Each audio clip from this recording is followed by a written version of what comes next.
tere, kallid televaatajad. Täna Türa sind kajab. Mida vittu? No nii, tere jälle. Vunts. See vunts on täpselt sama rõve, kui on minu elu praegu.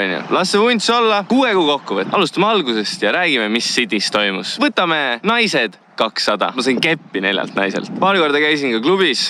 Ükskord olin liiga täis. Ei lastud klubisse sisse. Lõpetasin klubi ees. Teine kord lõpetasin ühe tüdruku sees. 3. kord oli see kahjuks üks mees. Nali! 4. kord oli indoneeslanega, kellega ma Tinderist leidsin. Nüüd temaga midagi huvitavat juhtunud, sest et selleks hetkeks oli mul juba natukene midagi rahakotti tekkinud ja me võtsime Airbnb. Arvetades seda aega, mis ma sinna tussi saamiseks investeerisin, pluss nagu Sydney rendi hinnad, siis tegelikult oleks olnud odavam prostituut osta. Et no järgmine kord targem, et võtab mõne litsi lihtsalt.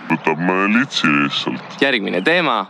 Töö. Enamus ajast töötasin 2 koha peal korraga. Päeval olin laotööline, õhtul olin pitsapoiss. Tavaline päevakava oligi siis siuke, et läksin kell 6 hommikul kodust välja, töötasin terve päeva, jõudsin kell 10 õhtul tagasi magama ja otsast peale. Ühesõnaga tööd sai tehtud sitaks, aga sellegi poolest mul õnnestus 3 kuuga ainult 2000 euri kõrvale panna. Selle ma kulutasin motika peale ja motika varustuse peale, nii et aprilli lõpus, kui ma tööle hakkasin puuviljavabrikus, oli mul kontol jälle üks suur ümmargune 0. Aga milline oli minu sotsiaalelu Sydneys? Sotsiaalelu sai mul alguse tõstukijuhi lube tehes, kus ma tutvusin 2 minuvanuse saksa kutiga. Need olid sellised mõistlikud vanad, saime kokku mingi umbes iga 2 nädala tagant, tegime kivi, rääkisime juttu, siuke perfektne. Aga üldjoontes oli ikkagi lugu umbes selline. Mõtlen ausalt, Austraalia ei ole minu jaoks õige valik. Ma olen siin nii kurb ja õnnetu ja üksik. Ei no ise sa läksid! Okei, rahu, ma ei ole suitsiidne ja tegelikult oli nagu väga värskendav elada vahepeal niimoodi, et ainuke inimene, kellega sa arvestama pead, on nagu sina ise. Ja mulle meeldiski väga nagu endaga aega veeta ja ennast nii-öelda uuesti tundma õppida. Ja olles üksinda sa saad ainult ise ennast usaldada, nii et sa muutud ka kordades rohkem enesekindlamaks. Ja lõpuks ma jõudsingi nii-öelda järeldusele, et mina olen siin maailmas number 1, no vähemalt enda jaoks, number 1. No ja võtame Sydney nüüd siin mõne lausega kokku.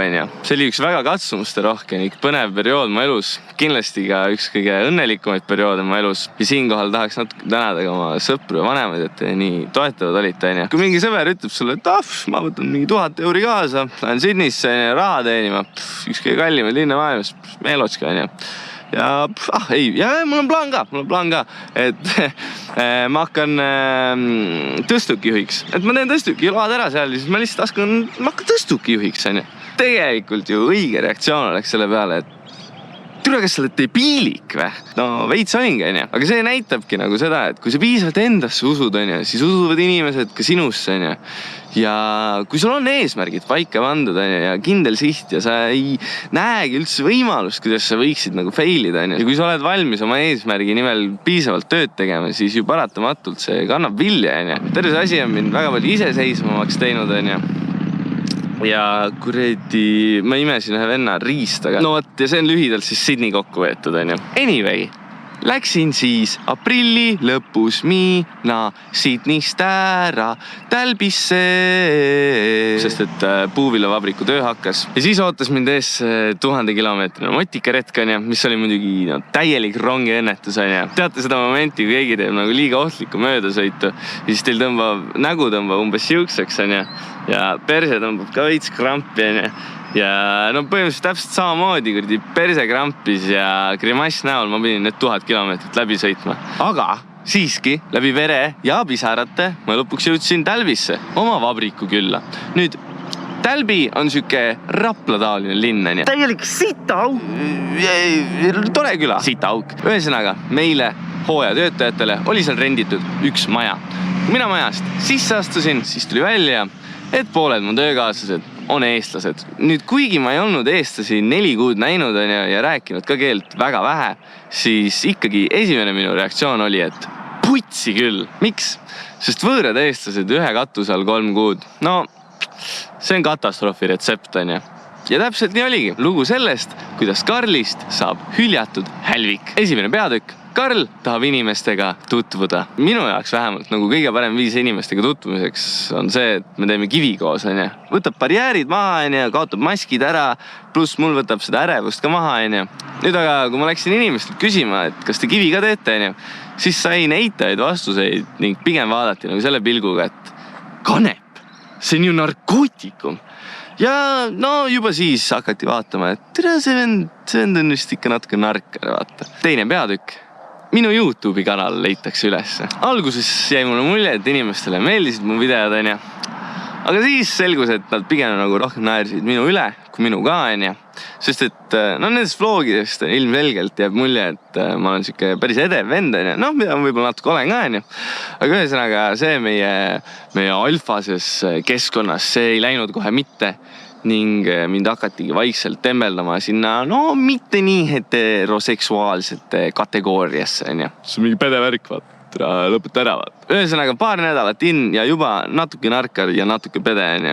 No türa. Peatükk 3, Xanax. Ühesõnaga selgus, et üks vend oli ikka natuke rohkem avatud mõtlemisega, kui ma algul arvasin. Töö juures lihtsalt vend pohvult tõmbas Xanaxi gripi välja, onju. Loomulikult pakkus ta seda ka mulle. Noh. Ja siis ma olin valiku ees. Kas ma olen vastutustundlik täiskasvanu, kes töö juures ei tee Xanaxit või siis ma teen Xanni, saan street cred'i, reppi, respekt taastub ja saan uuesti karjaliidriks. Loomulikult ma tegin töö juures Xanni. Kahjuks aga street cred'ist jäi asi väga kaugele, kuna juba kanepi peale krimsutati nina, siis kui saadi teada, et ma töö juures Xanni poppisin, no peale seda ma olin ametlikult tembeldatud narkomaaniks. No väike saitrek. Ei soovita tegelikult töö juures Xanaxit teha. No oligi natuke down idee. Sorry, onju. Ikka juhtub. Ma tahtsin proovida. Onju. 4. peatükk, kakatriibu fiasko. Ühel hommikul oli kakapott jäetud kakaseks. Niisiis meie naisdetektiivid alustasid uuringutega. Kes sittus, kui palju sittus, mis kell sittus ning asi läks väga tõsiseks. Ega tegelikult ka nagu asi läks päris tõsiseks. Sest et keegi üles ei tunnistanud. Hästi võtsis. Keegi üles ei tunnistanud. Ja ma mõtlesin, et teen veits pulli ja võtan pingeid maha. Siis ma otsustasingi rääkida ühe loo. Ma alustasin sellega, et no mina see ei saanud kindlalt olla.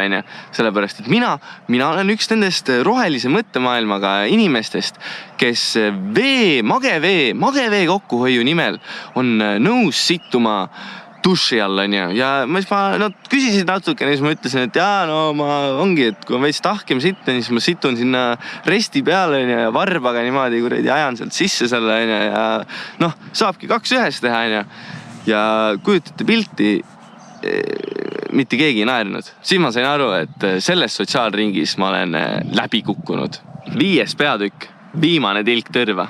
Mikkel läks putsi, rahu, pole kaua jäänud, kannatate ära, No see nüüd punkt, kus ma ise ka natukene ämbrisse astusin, ja rääkisin ka ühest tüübist taga. Enda arust tegin seda lõõpivalt ning mitte pahatahtlikult, aga siis otsustati minu väljaütlemised tahvlile kirjutada ning neid analüüsima hakata.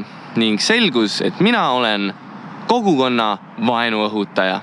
Noh, peale seda ma kindlasti vabandasin ja üritasin asjad selgeks rääkida, kuid inimesed siiski tahtsid lihtsalt olla solvunud. Väike saitrek. Töö juures mul veits joppas ja ma sain ühe skeemiga kõrvaklappe kasutada. Aga vahepeal ma nagu läksin mussi liiga sisse ja siis mul hakkas mingi jalg seal tatsuma ja kui mingi hari on käes, paned seal harjaga tantsu. Kahjuks ma ei võtnud nagu arvesse seda, et seal on igal pool kaamerad.